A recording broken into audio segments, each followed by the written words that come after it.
Welcome to the Institute for Global Transformation. Today, we're going to be engaging in one of our programs that's part of our full program lineup. And specifically today, we're going to be hosting and entertaining and having dialogue with a special author. And I'll tell you later why I call her special in our book club. So welcome to the book club, the March version. And for those that are out there and for those that will hear this recording later, let me tell you a little bit about the Institute for Global Transformation. We are your community for expanding consciousness through practical knowledge, guidance, and service to humanity. The Institute for Global Transformation, or the IFGT as we affectionately call it, brings together a community of change makers who aspire to raise their consciousness, are interested in discovering and exploring our unlimited selves, and in making the world a better place for everyone. We strive to reach our highest potential and in turn, create positive change in the way humanity operates socially, environmentally, and economically. In doing so, we are creating a global transformation towards a more loving, purposeful, wise, inclusive, cooperative, and peaceful world.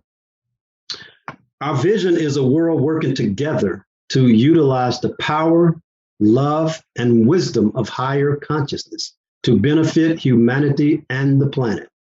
Our mission is to support transformations in consciousness and in the way humanity interacts with one another so as to bring about a positive change in the world, individually and collectively. So again, welcome to the IFGT, the Institute for Global Transformation's book club today. So with that, I'm going to move right into introducing our author and our guest today. We have with us Theresa Dominguez Weiss. And Theresa's story began in the early 50s. She's the firstborn child to an adoring parents in Southern California. Her mother and father, who, first generation Mexican Americans whose own parents had fled to the United States to escape the Mexican Revolution. So growing up with 7 siblings just south of Los Angeles, she was never short of an adventure. For 25 years, she was involved in the medical field, starting at the age of 16 as a candy striper. And then as a nursing aide, she put herself through college. She then achieved her dream of becoming a registered nurse and worked in emergency rooms, labor and delivery, cancer treatment units, many others areas of hospital, always devoting herself entirely to her patients. On a quest for more knowledge, she eventually obtained an advanced certificate for nurse practitioner from the University of California, Davis's School of Medicine. Having extensively studied the field of neuroimmunology since the early 80s, she was also practiced various forms of subtle energy medicine and a holistic medicine, in addition to instructing patients on behavior and cognitive techniques to help with pain control, anxiety, and stress. She believes that the practice of allopathic Western medicine in various medical disciplines, coupled with over 40 years of in-depth metaphysical studies and energy medicine knowledge, allows a unique perspective in bridging science and spirituality. So Theresa left the field of medicine in the early 90s to help run Power Places, an international custom tour company her late husband, Dr. Toby Weiss, founded in the early 80s after experiences she and Toby had at the ancient Mayan site of the grandmother goddess Ichel. Power Places is now a commonly used term that relates to mystical sites around the world with special, powerful energies, such as the Great Pyramid, Machu Picchu, Stonehenge, and the ancient temples of Tibet. In Death Walker, Journeys of Life, Death, and Beyond, she has woven together the tales of her extraordinary life, transformative experiences. And let me tell you, they are extraordinary. And peak moments that have been springboards for a more meaningful life. And we're going to start out talking about that. So, everyone, again, say hello and welcome to Theresa Dominguez Weiss. So, I want to start out talking about this, your experiences in this new COVID environment. Because we asked you in an email to what's your thoughts right now. And so I'm just going to review this blurb. You said, in this new COVID upside down reality, no one remains who hasn't been directly scathed in some way by death, loss, or is in mourning. And we all know this, right? For example, devastation due to the death of a loved one, no matter what the cause, the loss of a job, or maybe hearing other people having lost their job or their career, people close to you, former co-workers, shutdowns, the lack of physically getting together with family and loved ones, or to an already deteriorated intimate relationships exposed by the harsh light of this COVID reality. These are just a partial list of some of the things that has gone on this sort of upside down new reality. So if we are to be honest with ourselves, we are all at some level of pain. And I always say to people, after I've done some extensive research over the history of humanity, on a scale of 1 to 100, we're all dealing with some level of trauma, whether that's a 0.1% or 0.100th of a 1% or up to 90%. At some point, somewhere in our life, we've experienced some trauma. So there's that post-traumatic effect of that. And in that pain, there's fear, right? Fear, slow death by a million cuts, says Theresa. So in the book, Death Walker, Journeys of Life, Death, and Beyond, and I found this out, and it's so synchronistic and amazing that you put these next words down, because after I finished the book, I said to myself, this is a treasure map. This guides you. I mean, I had my eyes closed. I said, this guides you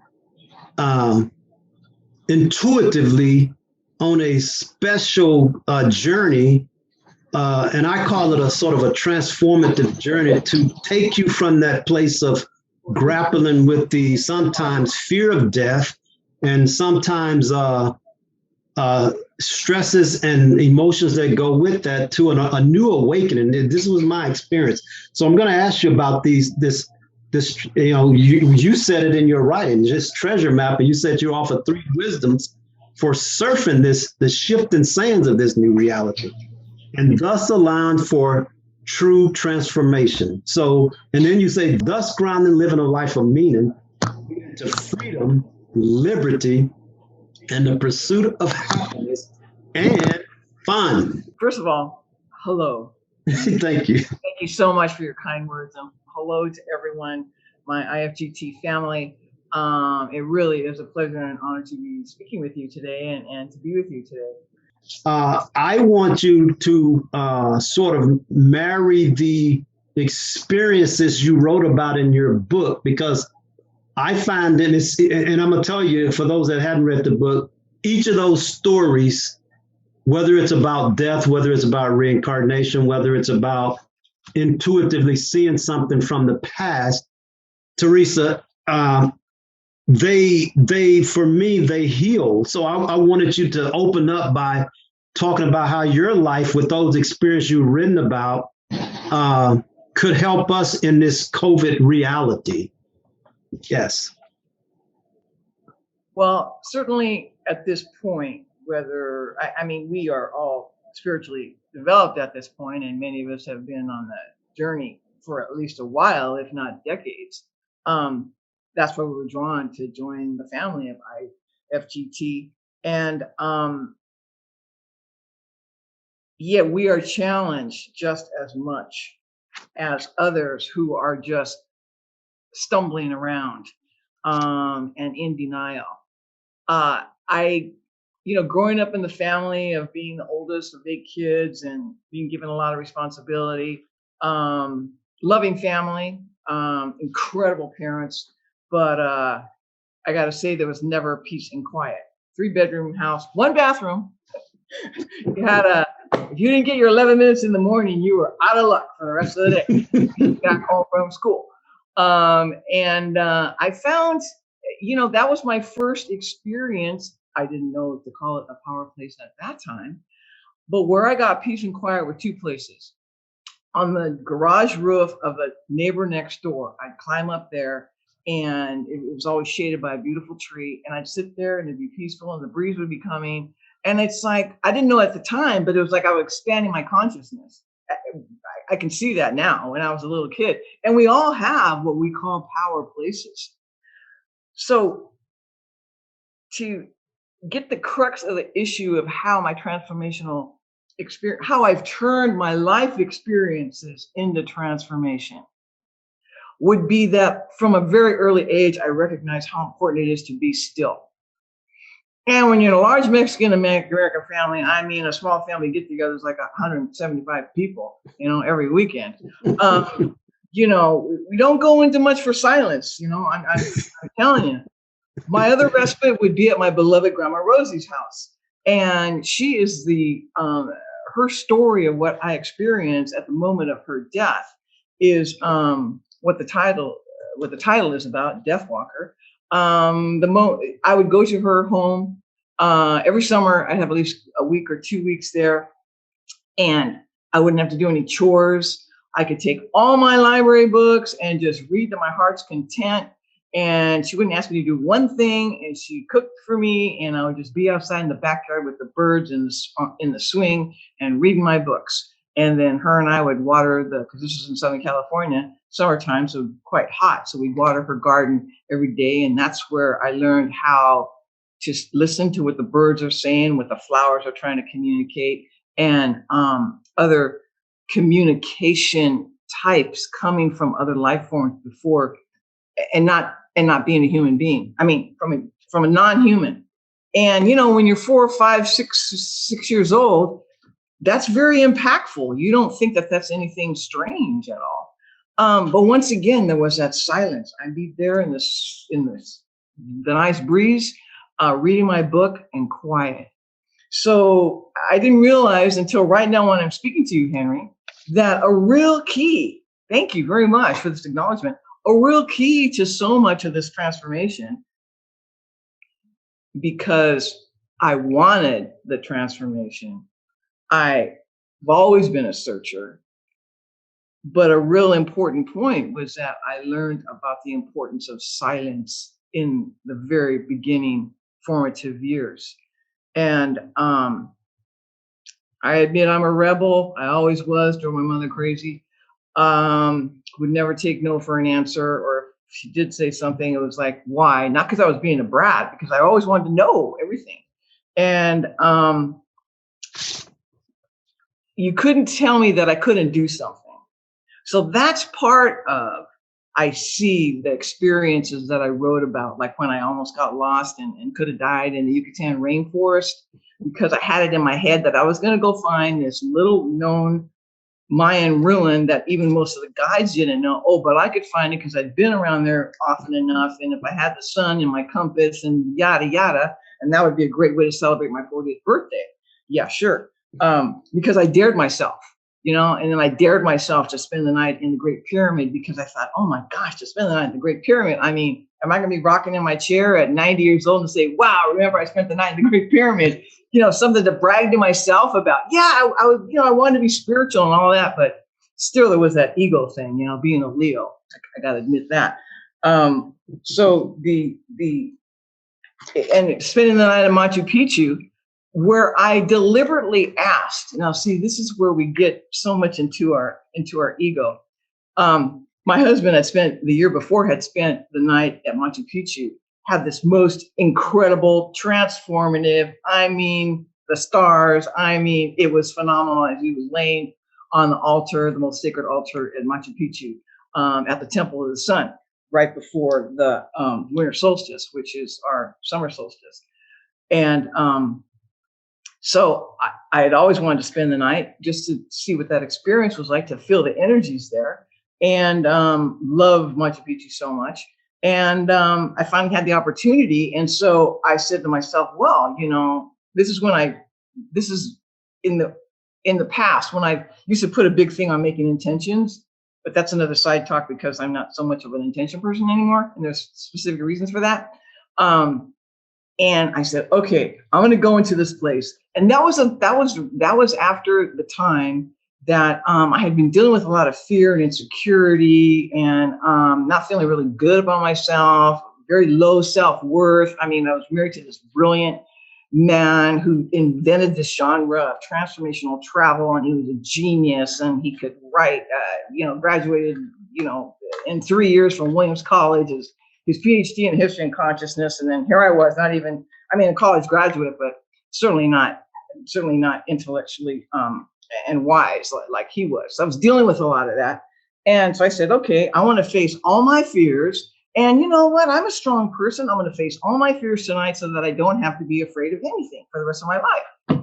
Well, you cannot go into a power place and announce to the Apus, which are the mountain spirits, and the divinities and your higher self, that you want to face all your fear in one night. You can do that maybe if in your living room, okay?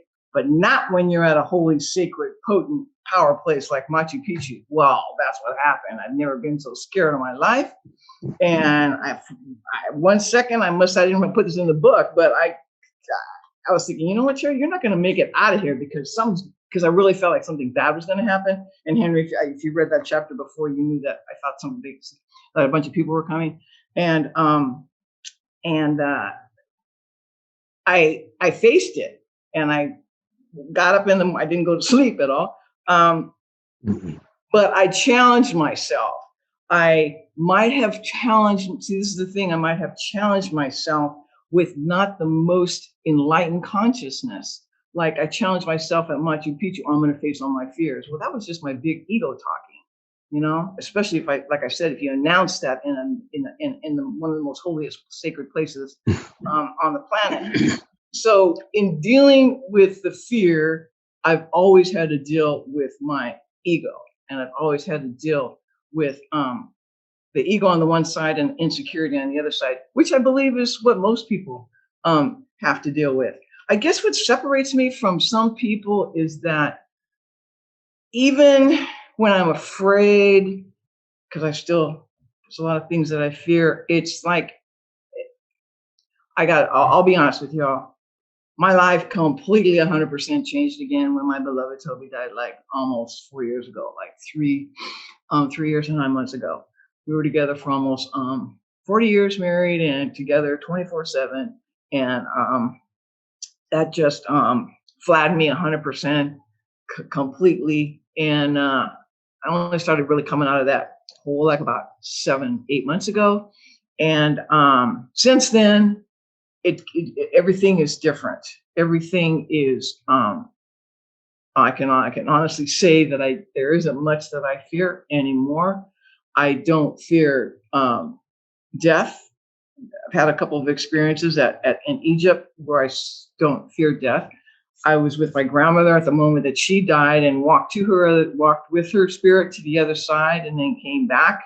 And so I know what that's like, what that feels like, and to die. And so I'm sorry. I kind of really got off the. That's okay. So this is a good segue point, because this allows me to ask you the first question everybody always asks you, because you just brought up your dearly beloved abuelito Rosie. So tell us share with everybody, because I think that is the crux of how this book was written. Tell us about that experience you had, and then you suppressed it for 20 years. And yeah. Well, the experience took place in 1982, and at that time, when the experience happened, I had never ever heard of anything like that in my entire life. And what happened was that my grandmother had gotten cancer, and I already shared with you how close I was with her, and she was recovering from the cancer. And one day we were sitting in my mom's living room while she was recovering, and I just got into my head, Grandma, do you want me to show you a little meditation technique if you're having difficulty sleeping at night or a little pain that might be relaxing to you and probably would be relaxing to you? So I did the technique, working with white energy and white light, going through her body and her different bodies. And at the very end of that, because I was sitting next to her on the couch, I have no idea what possessed me to say this, but I leaned over to her and I said, Grandma, when it's time to go, call me. And then we started talking about something else. Okay, so fast forward to she was on her deathbed, and I've just seen her in the hospital. She was already in a coma, and I went. So the next day I was at work, and all of a sudden I felt like I was just gonna collapse because I had like no energy whatsoever, and I had to go lie down, or I was just gonna faint. And so I found a treatment room that had a bed there, laid down, and I found myself flying to Grandma Rosie. I don't know how much time went by, but it seemed like it was just a second. And I walked up to her hospital room, and she was standing there next to her dead body. Her spirit was looking down at her dead bodies. And I walked up to her, and I enclosed her in my hug, and I had this cape on. And we started rising and ended up at the first stop where people go to the other side. And I had an experience there with her when she was shedding clothes, and other things happened. And then I melted. All of a sudden, I realized I was melting back into this huge tree that was behind me, and I was liquid. And then the next thing I knew, I'm standing there looking at myself, back lying down. And then I merged together with myself. And I woke up. I felt like I woke up, and I said, something happened. Oh, Grandma Rosie died. I know Grandma Rosie died. Didn't remember nothing else, just that Grandma Rosie died. And completely 100% suppressed it for 19 years. Then I was doing a conference where Neil Donald Walsh from Conversations with God, we were doing a international conference, Toby and I, in Crete. And the theme was life, death, and beyond. Okay. So I started getting these little bubblies of something of what had happened when Grandma died. And I said, oh my God, this is like too weird. And I said, well, if Neil, who has conversations with God, I could probably talk to him about this. He wouldn't think it was too weird. Right. And so I started talking to him at lunchtime. I said, I'm thinking about remembering things that happened when my grandma died. And it was really kind of strange. And he said, go write it. So that afternoon, I went to my room and the first chapter poured out. And then I had always kept a diary or a journal with my experiences at power places, just with being with the group or even with, local culture. And after I wrote the story with Grandma, then I started writing those down. And then also remembering about other times I had been totally moved in my life. But really, I didn't realize it at the time. Like, there was a story in there when I was in 7th grade and one of my classmates committed suicide. I hadn't thought about that for decades until I started writing this book. And then my first patient, Mary, the first patient who died, she was a 5-year-old. I love this kid. She died in my arms right in front of me. And that's the first experience that I had with somebody dying right in front of me when I was 19, and how it took me writing her chapter to really process her dying. Was in complete shock about it, even still, decades later. And so that's how the book came together, with starting with Grandma Rosie, and then journeys of life, death, and beyond, going on to transformational experiences at power places, but also in my life. Yeah, well, thank you. So I want to ask. There's a quote at the beginning of your book, and I want to put that on the table, because after the next series of questions, I'm going to maybe come back to the quote. But after all these experiences you had, you said, or you came to the conclusion, and I suppose you found this quote written by this gentleman, this English gentleman, G.K. Chesterton. He said, an adventure is only an inconvenience rightly considered. Yes, and convenience is only an adventure wrongly considered. You said, and yeah, and an inconvenience is only an adventure wrongly considered. The world will never strive for want of wonders, but only for want of wonder. So, so that leads me to the next. I'm going to merge these two questions because you shared with us some things about death, but I'm going to introduce a point of life that goes with that quote there about adventure is only an inconvenience. On page 87 in the chapter called "To Be or Not to Be," you did something else that most people would probably consider. I know your husband did at the time. Yeah, you did something that. Yeah, well, you call it edgy. Most people would say that was insane, but you walked out into to experience a Category 4 hurricane. Yeah.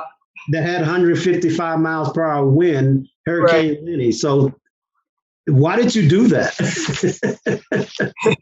Well, it's funny that you bring up G.K. Chesterton with "To Be or Not to Be," because to me that all has to do with our perspective in life. You know, what perspective are we going to take in this reality with what's in front of us? Are we going to take a perspective that's going to be uplifting to us, or we're going to see it as an opportunity for taking responsibility for that thing? Or are we going to let us get sidetracked or unwound and go into a heavy mode because of something that is happening in our life that is causing us pain or making us feel uncomfortable? With Lenny, it was such I couldn't help but be I have to say enthralled. And this is my rebel. This is my wanting to experience life. I couldn't help but be enthralled by the intensity of nature's presence in a hurricane. First of all, you've got biochemical changes going on in the atmosphere, barometrics, you got the winds, and you have to remember that, we're 98% water. And so our bodies are also responding to this all the way down to molecular, cellular, and, atomic and subatomic level. And it is kind of strange. I don't know anybody else that's done that before, except maybe hurricane hunters. But yes, I did walk outside because I wanted to feel all the way into my bone marrow what that felt like. I thought it would be such a high, and it was. It was such a high to feel raw nature like that, raw nature. And then what came out of that? What came out of when you're experiencing such a high energy of something like, for instance, this raw energy. On the other side of this is a real deep, deep, deep peace. I guess I can make that loop, where somehow the total dichotomy comes about inside of your physical body. See, because my whole teaching, my whole writing, and as I'm continuing to write too, is about how to bring our inner experiences that we have during meditation or during having fun with our family members, or when we're experiencing a pure, beautiful moment in life. How do we bring that into our cellular level and our organ level and our atomic and subatomic level so that it doesn't just go poof the next day, the high frequency of it? That's really a lot about where my work is, how to ground those energies. Awesome. Well, speaking of energies, I want to take you to Egypt, and then I'm going to may ask one other question and open the floor up to others that may have questions. But so you had a pretty, I'm going to call it, I have to be for you, a very a heightened experience when you went into the Great Pyramid on your own by yourself, and that's different first and foremost. But as you were walking up the Grand Gallery, and for those that are not familiar with the Grand Gallery, the best analogy I could give you is if you're walking into a mall, and you're in the middle of the mall, and up beside you are the stores upstairs, like 3 stories, and it's just a big corridor in front of you with people walking. But in this case, in the Grand Gallery, There are no people. It's just this big, I think it's almost 30-foot high ceiling. But as you were walking in there, going up I think it's about a 45-degree incline heading up to the King's Chamber. It was pitch dark, everyone, because Theresa had requested the guardians of the temple extinguish what they have in there is electric light for the tourists. But she walked in the pitch dark. All of a sudden, it began to glow. Your galabea, your sandals, everything began to glow gold. And tell us what happened next, because you saw 4 lifetimes, and I'll let you tell the story. Well, Henry, now you're talking about some more information of why I shut my mouth for 21 years and didn't have the guts to publish this book. Because, I had a reputation. I mean, I'm a professional businesswoman, had a world-class company, 40 years in studying neuroscience and neuroimmunology, 30 years in medicine. And then, my feet on the ground, Mexican-American family, salt of the earth, Roman Catholic, born and raised Roman Catholic, and what? And having all these weird things happening. And all I could say is that, I finally Toby dying gave me the guts to publish the book. And I also felt, that it was time. So you can see why I kept my mouth shut for all those years. And it's like, well, because I didn't want people to think I was some wacko schizophrenic, out to lunch. I can't help it if these things happen to me. And I admit that and see, the thing is, I did not have any preconceived ideas or preconceptions, never heard about anything like this happening to other people. And so I was shocked. And, everyone, when you go into the Great Pyramid, down below is the pit, and in the heart of the Great Pyramid is the Queen's Chamber, sweet, sweet, sweet energy. And then, of course, the King's Chamber, where the sarcophagus is. And in between the Queens and the Kings is the Grand Gallery, which everyone always has just said, this is a transit point. I mean, it's just, a way to get to point B, the Queen's Chamber, to point C and your main goal, the King's Chamber. Right. And so what I saw was, and these golden, like you said, it was gold sheets that were shimmering. And as I looked at, like when you look in a mirror and you have the mirror that's looking in the mirror, and and if you move just a fraction of an inch, you could see 10, 12, 15 visions of the same thing down there. That's what it was like looking in these. And I did see what to me was who's to know? Nobody can say that I'm right or wrong, but I know what I experienced it. And there were 4 past lives. There were others, but I didn't write about them in the book. 4 past lives that explained a lot of my resonance with certain things in my life now. One having to do with a lady who was an herbalist, and another one with being a horseman. I was a man actually in that lifetime. Anyway, so yeah. Well, you brought me to another point that I wasn't going to go to, but you just brought it up. You said that there was a point in your life that you just knew, without a shadow of a doubt, almost like if you were, just like you knew you didn't want to play with dolls, you knew that when your father died, you were going to die. You just knew this, and it was an eerie feeling for you. Can you explain that to everyone and tell them the significance of that? It may help someone else understand something. Yeah. Ever since I was a kid, I was always really close to my parents, my mom and dad, and we have each of our own relationship with our father or our mother. And but I always had this feeling, which I never articulated. It's just something that I knew in the pit of my stomach was 100% true, that when my father died, I was literally also going to die. And not that I was afraid of him dying. I mean, it wasn't a psychological thing. It's just, bread and butter go together. Well, when dad dies, I'm going to die. And that's all it was. So Toby and I were in Albi, southern France, researching power places of the Knights Templar and that history tangent. And we're in this small town called Albi. There's a lot of Knights Templar and the Crusader energy history to it. That's where they came from. And So as I was drifting off to sleep, I was in this. I felt I could hear like I was in this battle, and battle sounds like what you see on TV. And I looked down on myself, and I'm a guy, and I'm dressed with armor, and I am the head of this local clan, and I'm in battle with my clan is in battle with the other clan because they've taken our land or something like that. And then I am in a direct one-on-one fight with the old man of the other clan, and I'm a lot younger than him.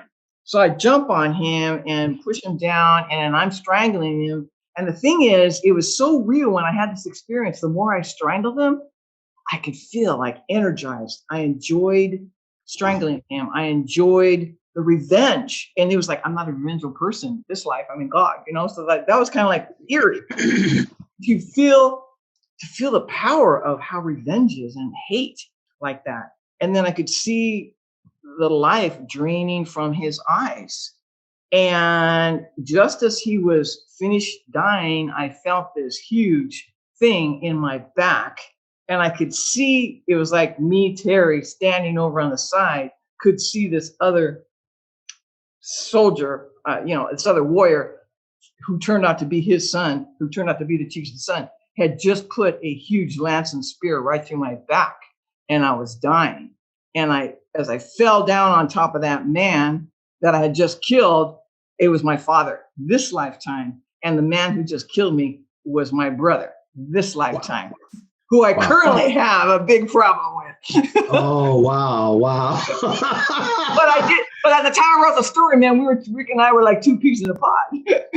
Oh, wow. Since then, we've had some really huge issues come up. Guess what? Around my dad dying and what happened, how I was treated when my dad died. But anyway, another story, but wow. Yeah, I wanted you to share that because sometimes things happen with us in our lifetime with relationships, and we can't make sense out of it. And I know everybody on this call understands, past lives, but I just wanted this to be a reminder that, don't try to make sense of it with that person from the current life. Henry, that's good. Just, absolutely. Don't try to make, if it doesn't make sense, it doesn't matter. Because if it becomes clear later, beautiful, and you have some understanding, which I didn't even have that understanding of what that story was about until 2 years after my dad died and had gone. I didn't even make the connection.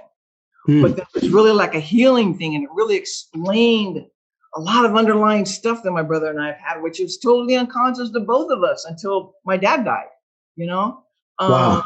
And he and I grew up together like brother, I was a tomboy. We didn't hang out with anybody else. We only hung out with each other. So I totally agree with what you're saying. Just because it doesn't make sense in the moment doesn't mean that it won't cause some healing, even if you never make sense out of it. And sometime later it may come, and then you can put some pieces together. But it's interesting how the timing of putting the pieces together is important. Now, did I hear you say Rick? Because I know one of your brothers, Mike, kind of gave you the ultimate freedom. I mean, with someone that close to you saying, write the book, or you should write a book. I know. Yeah. He's the other high level sensitive in my family, and he didn't know that I had already written the book. And when he said that, it was right soon after Toby died, and I couldn't believe that he said that. And it still took me a while. It still took me a couple of years to publish the book. Yeah. Well, I tell you, the synchronicities, the timing of that, because I know you were at a point still wondering what to do with this book. And I know you were concerned about what your family is going to think. And for him to... That's an interesting story, too, because my cousins and my aunts and uncles have been so open and appreciative and really, giving me a lot of rah-rahs and congratulations. Oh, good, great. But now my brothers and sisters, Mike, yes, and my sister Loretta, and I've had 7 brothers and sisters, but not the rest. And I just think that I mean, you get into sibling stuff always, and I just think that there's some, this is from jealousy, and my life is a little different than theirs, and not understanding. We don't understand something. We're in fear of it. And there's also a religion thing too. You know, Yeah, we don't know definitely religion.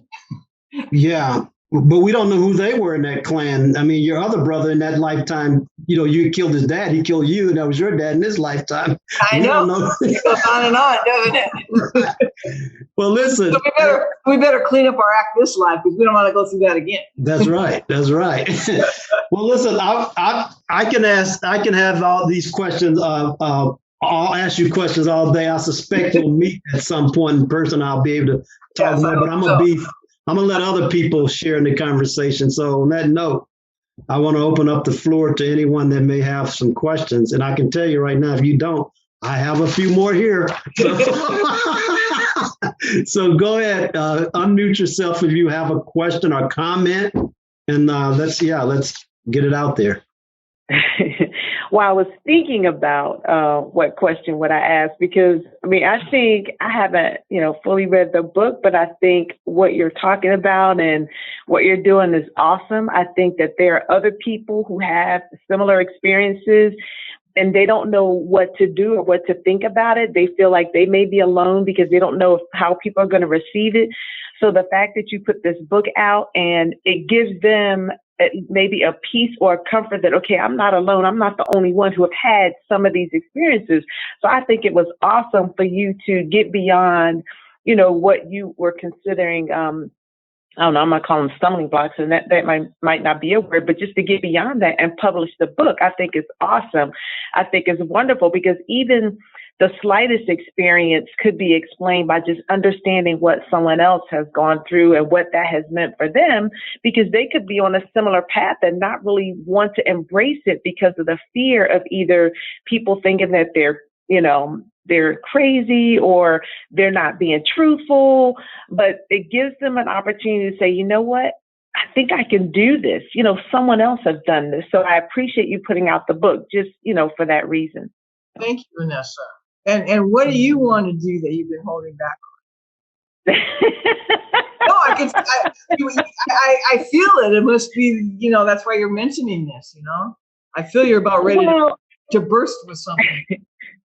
Well, I've had some experiences myself, and I too have kind of just put them behind me, not knowing, not understanding where it was coming from, thinking, what's going on with me? Why am I experiencing this? And then not knowing and being afraid of just embracing it, knowing that I couldn't be hurt and at least going down that path, but just trying to understand it. So that's where I really am right now, is just trying to understand it so I can continue to go down that path for myself.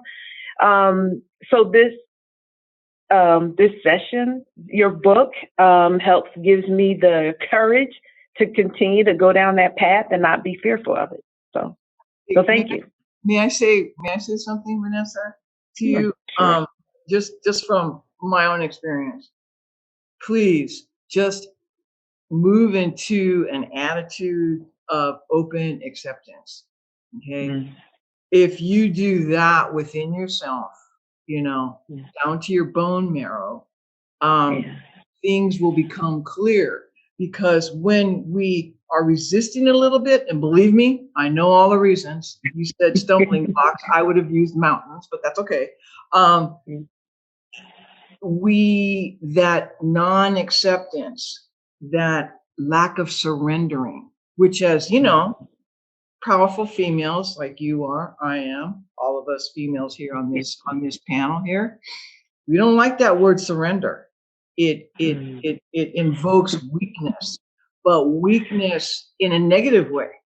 Whereas in surrendering, we can move into more powerfully our feminine, because we are the vessel for surrender if we do it with the highest level of energy.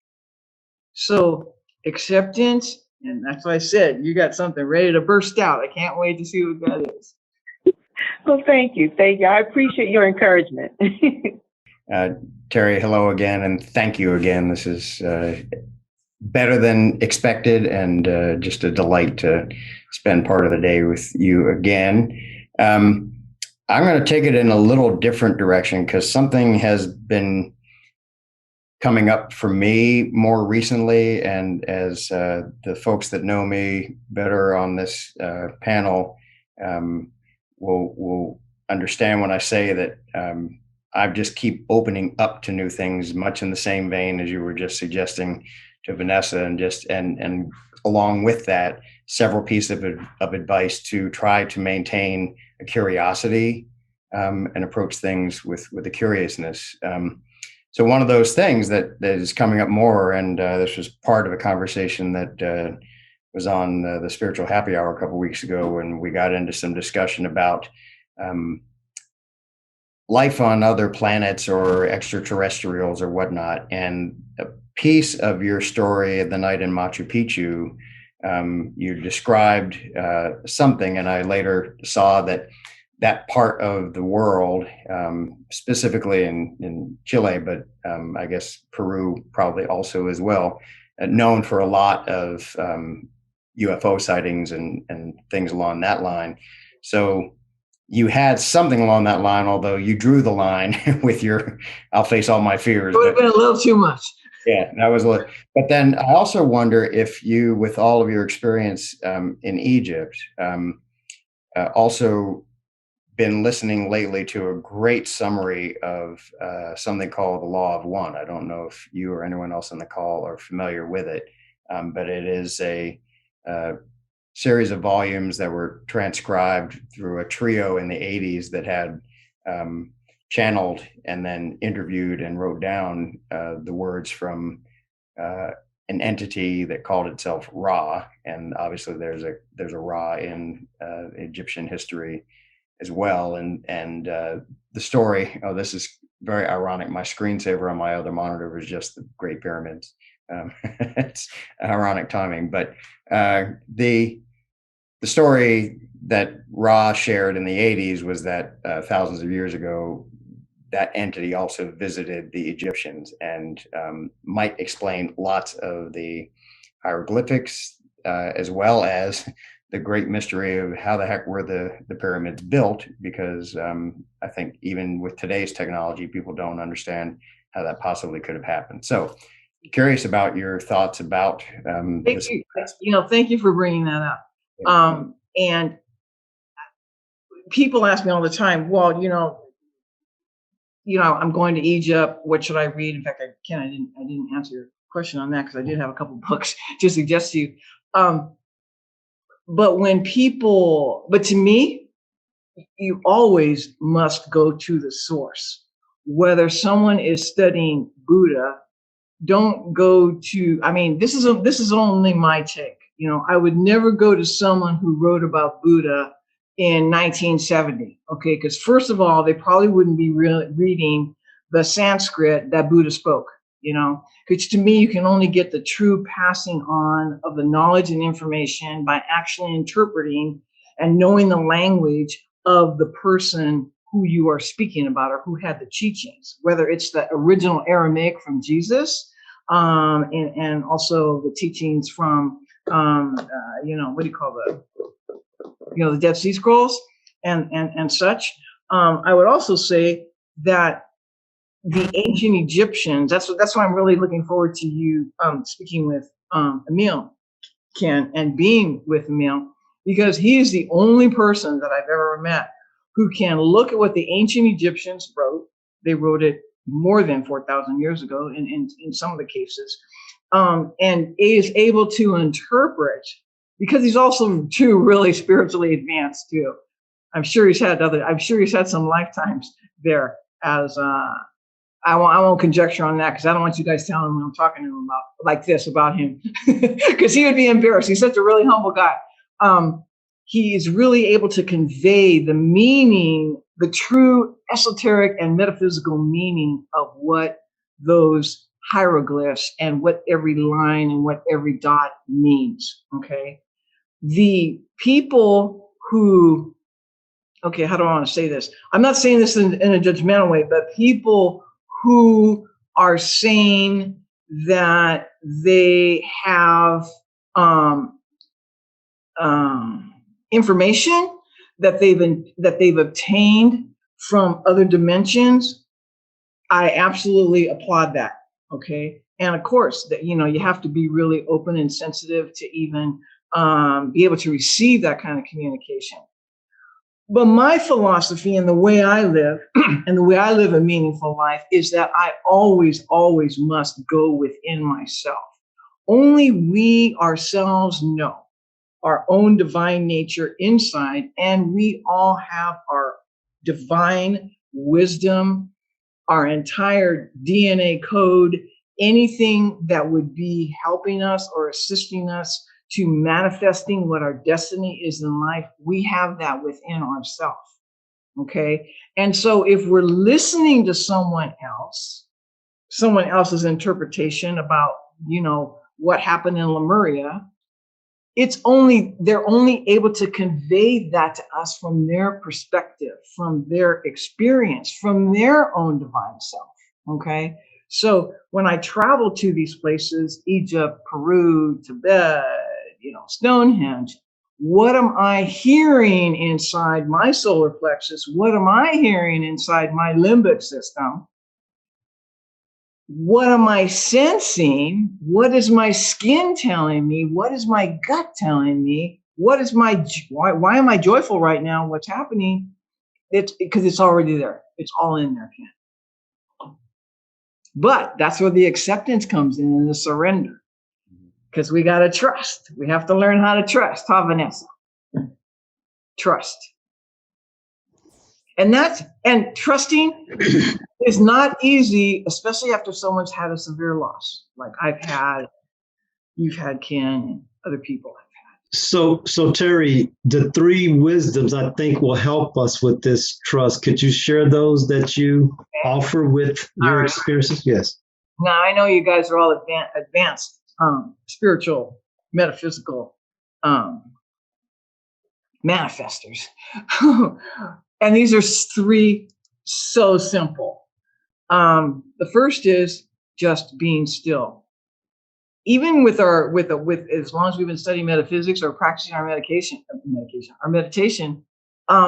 it's sometimes hard, sometimes difficult just to be still in the moment. It's easy to be still if we're in a park and we don't have any kids of ours running around and somebody yanking on our shoulder. But being still multiple times during the day, particularly upon awakening, being still before you reach for your phone to turn it on, to check your messages in the morning time, last thing to do, and your phone is not even in the same room and it's turned off, please, because electromagnetic frequency, but that's another side tangent on how that interferes with our inner communications and messes up with our brains. Stillness concurrently with taking slow, deep breaths. I would say that if a person just would be still 5 to 6 times a day, close their eyes, breathe deep 3 to 4 times, those 5 to 6 times a day, they would find their life changing. Why? Because you're not just going through some motions. You are actually having really profound, potent neurochemical changes are happening with you closing your eyes, with you being still, and with you taking deep breaths. It helps you to ground your presence, ground your energies from your mental, emotional, perceptual, your ka, and your physical body all become aligned, with the anchor being your brain, your own brain and nervous system. And then after a while, your brain and nervous system tends to operate from that mode. And then that leads to the second wisdom, intuition, our gut, knowing what we know. Always trusting our intuition no matter what. That's easier said than done. If you're sensing something, especially, if it's something that's really important, a business matter or a personal matter, and you're sensing one thing and all the information from the other person or from the environment, you are getting something the exact opposite, it's pretty easy to cave into, well, no, I must be wrong, because look at all that information that is out there. Okay. Well, I'm here to tell you, I could have died in Yucatan, because if I wouldn't have listened to my intuition when everything around me was going wrong. That was my biggest lesson on learning intuition. And not just listening to your intuition, but trusting it no matter what. The more we do that on a minute by minute basis, an hour by hour, or every opportunity when it should come up in your life, it is amazing how much freedom we have in our life. Because, especially, hey, I'm a business person, I'm a businesswoman, and I'm getting lots of different information all the time. And how can I make a decision? I got to get all these facts together. I'm going, wait a minute. Okay, yes, I should do that. You know what? Something doesn't feel right. Something doesn't feel right. So I don't do that, because something doesn't feel right. And something completely out of the blue later on says, oh my God, it's a good thing you didn't do that, when everything else said you should have done it. So trust your intuition, and really, really importantly, no matter what. Third wisdom is self-love. Now, we've all heard the story a whole bunch of times about love is wonderful, and love will heal you, and love will do this, and love will do that. And that's really true. Love has an amazing capacity for bringing human beings together, for solving planetary problems, etc. A deeper, more significant level of love to make even more profound difference at this time in COVID reality is self-love. Why self-love? It's easy for us to love somebody else, maybe, or to love our neighbor who's been so sweet to us, or to just feel love with that, seeing those little kids there. But self-love is something else. We have to be so clear within ourselves in order to love ourselves, to truly love ourselves. And if we can come from that standpoint of true self-love, the potent love that comes out of our vibration and communication, in our work, in our energy, in our relationship lines, is really life-changing. Not just life-changing for yourself, but also life-changing for other people.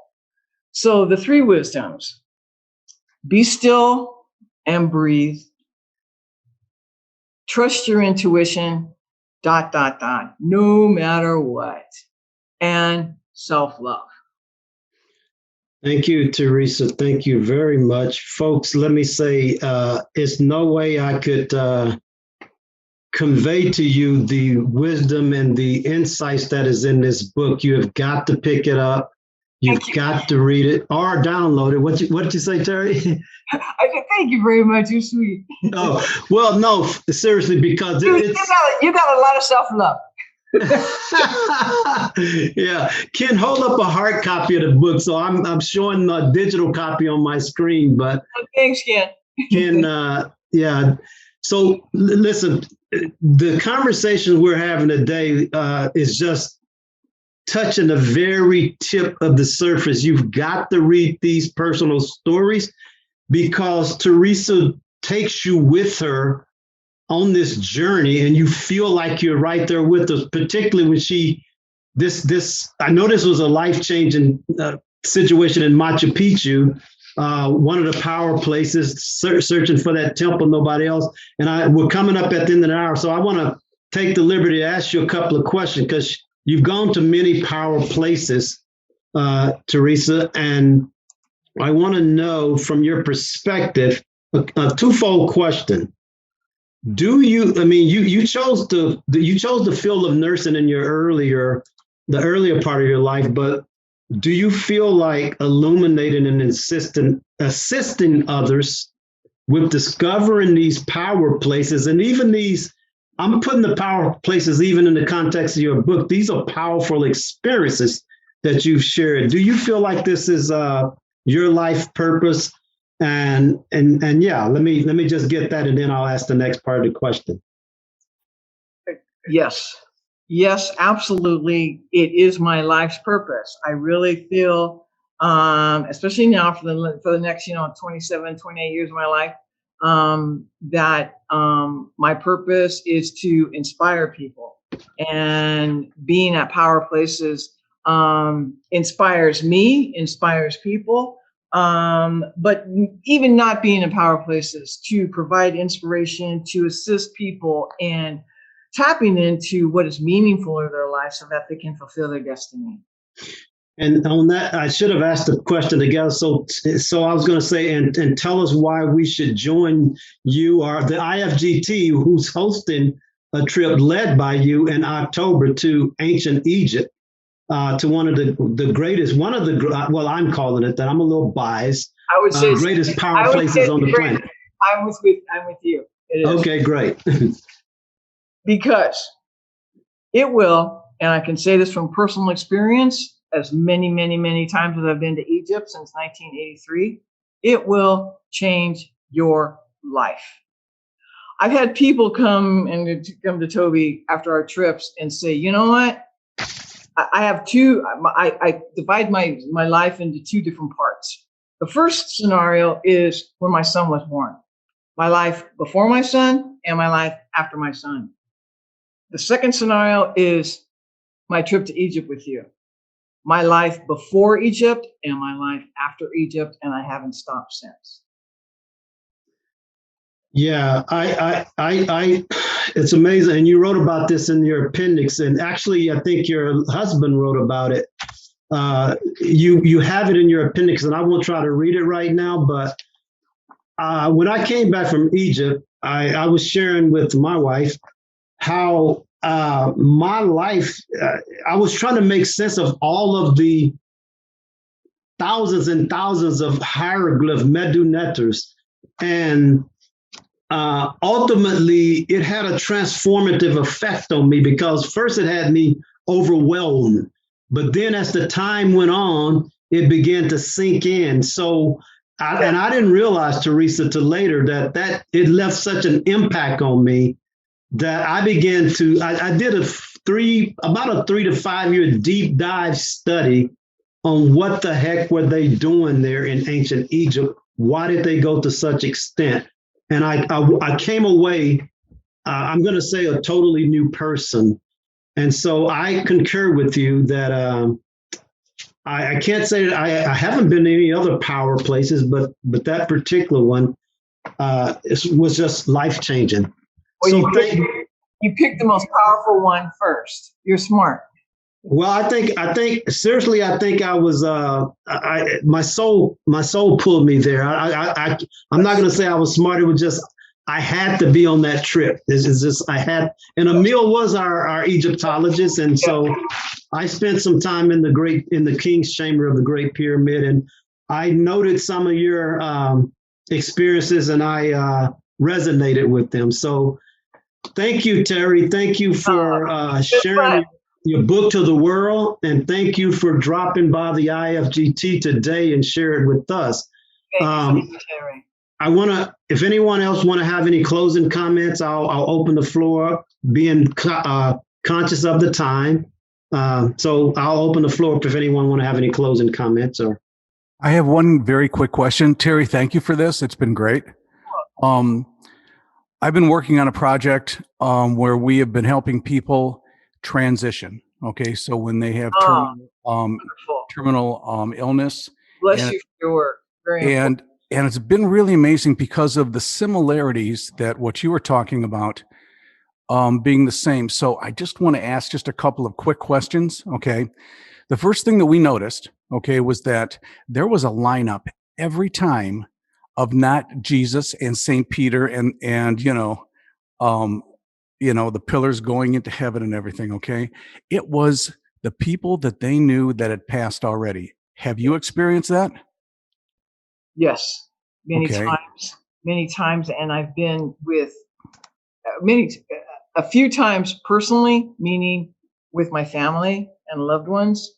Right. And the religions were different because it was in-laws, but also as a nurse, and being around people when they were dying, and seeing that, what you said, I love that term, that lineup. And it really is quite comforting, that energy. And even when people will vow that they've never had a spiritual experience in their life, sometimes if they're open to it and they're there with the person that's dying, I mean, you can feel it, you can sense it. I mean, you're saying that, and you sound like you have a personal relationship with these people. You're saying how you have sensed it. Well, we were doing it literally as research with actually the lady that introduced me to Marianne. Okay. So this was kind of a metaphysical, esoteric type thing that's developed into a book, because we have hospice, but we don't have hospice for the transition itself. So that's what we're trying to do. But I wanted to just get your insight. The second thing we noticed, when people left, okay, they could care. Okay, I've got to say this in a non-profane way. They could not care about. Say it, because no, I can't. I know what you're going to say, and it's right. They could care less. They just want to go. Yes, they couldn't want to go. They couldn't give two somethings, okay, about their physical body. No. It was the most amazing thing. They didn't look back. It was a piece of dead meat, which was, you realize then at that point when they rise out of the body, okay, there's still, there isn't that connection that you have of light. There's, I mean, you're gone.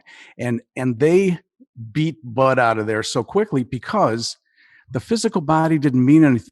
But what we experienced was that the freedom of getting out of that body and getting to that higher state where everybody was, for one thing, but the freedom that happened, and I'll relay this real quickly. My aunt was severely restricted, and she got out of her body, didn't look back, and she started clenching her fingers, of course, in her etheric body, right? That light body that leaves.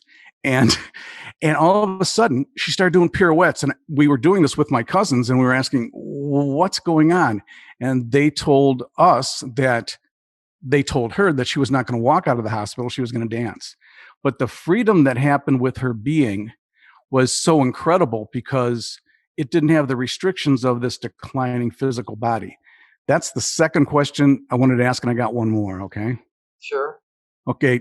Did you notice that, or have you experienced that they could not care less about staying? Although there's an emotional tie that happens, that's different.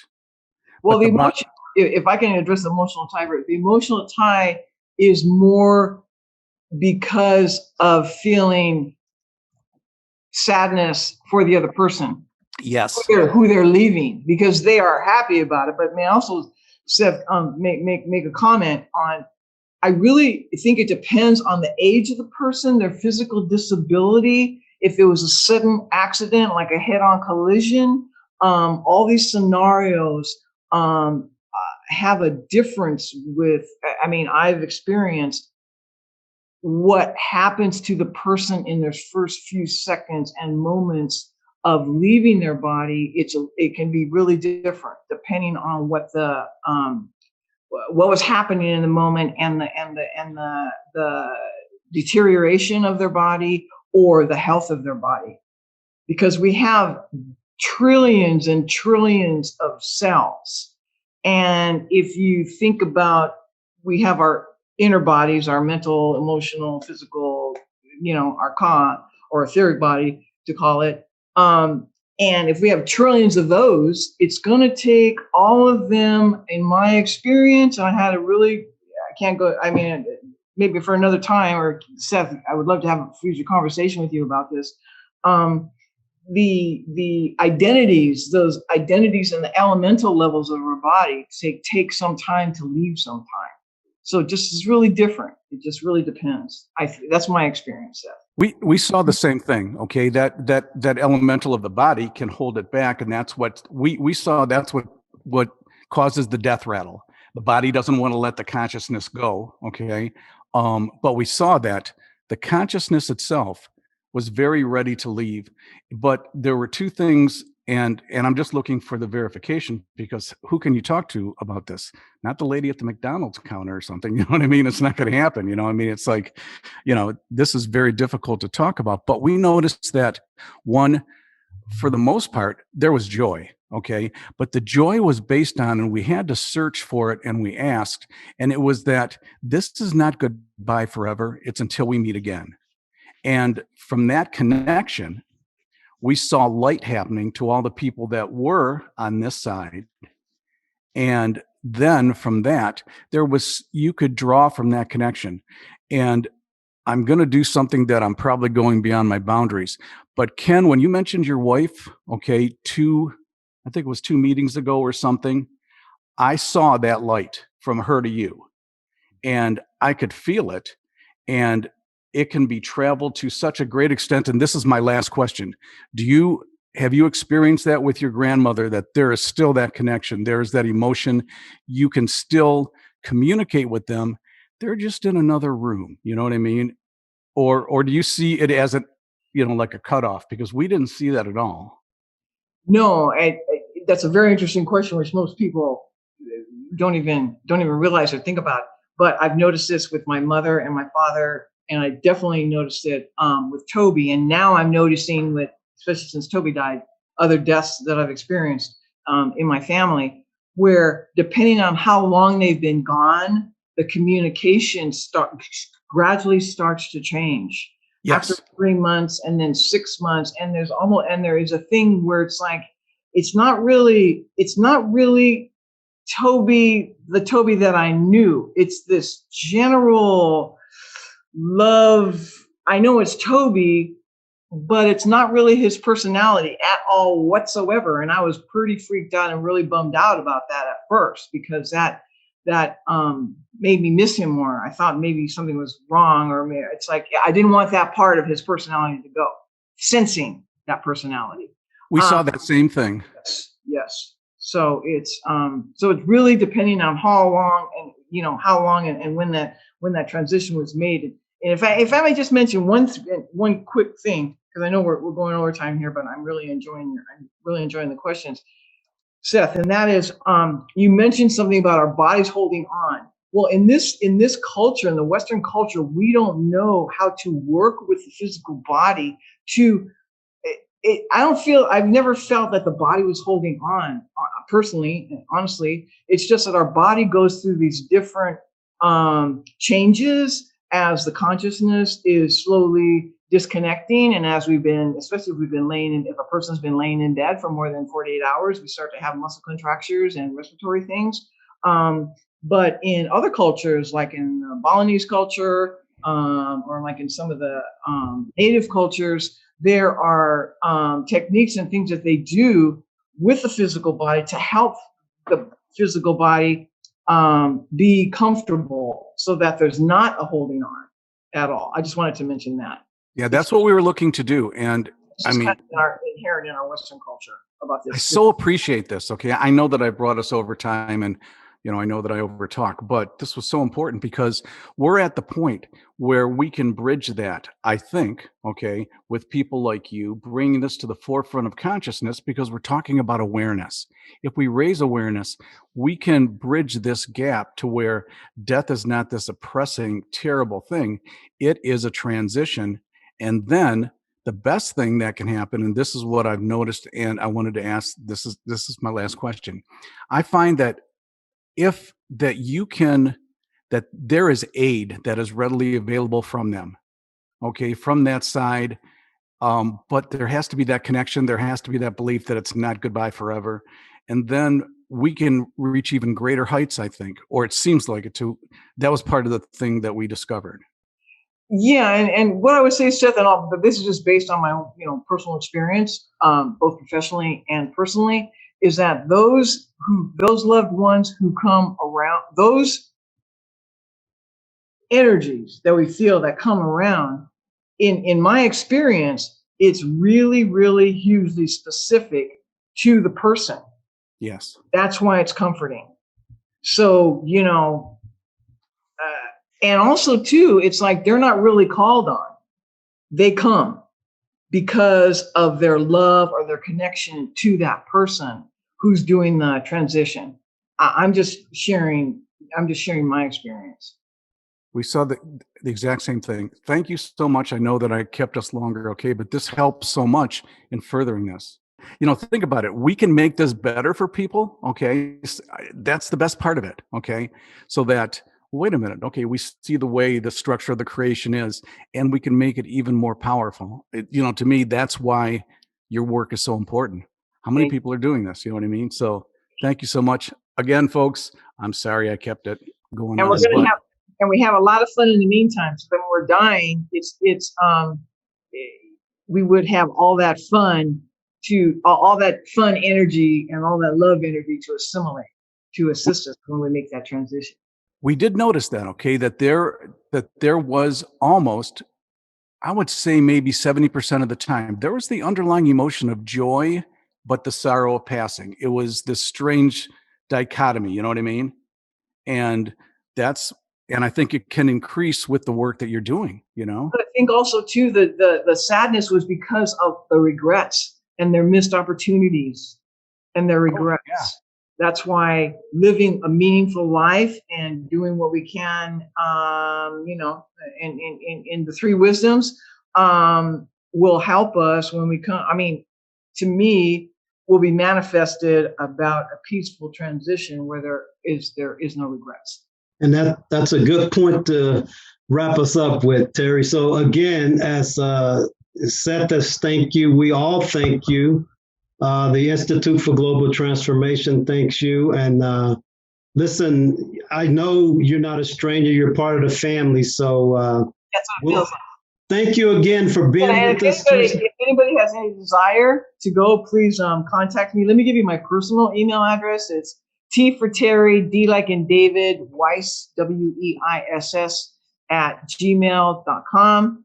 And if you would need some assistance with being able to afford it, maybe a payment plan or something, please. This is such an incredible opportunity to be with Marianne in Egypt. I'm telling you, as soon as I met Marianne and we started talking, I'm thinking, oh my gosh, she's an old soul. We've got to get Marianne to Egypt. So please let me know if there's any way that I can assist you in making that come true, traveling with Marianne and other family members to this really wonderful trip in November. Thank you, Terry. Thank you, Judy, for your comment. Judy said this is such an inspiring session. So thank you. Well, listen, folks, it's been a great day. Get the book, Death Walker, Journeys of Life, Death, and Beyond. So pick it up in the hard copy, download it, whatever you do, get it and read it. Everyone have a great day. Thanks for being here. Thank you so much, Henry. Fantastic. Bye-bye. Bye-bye, everyone.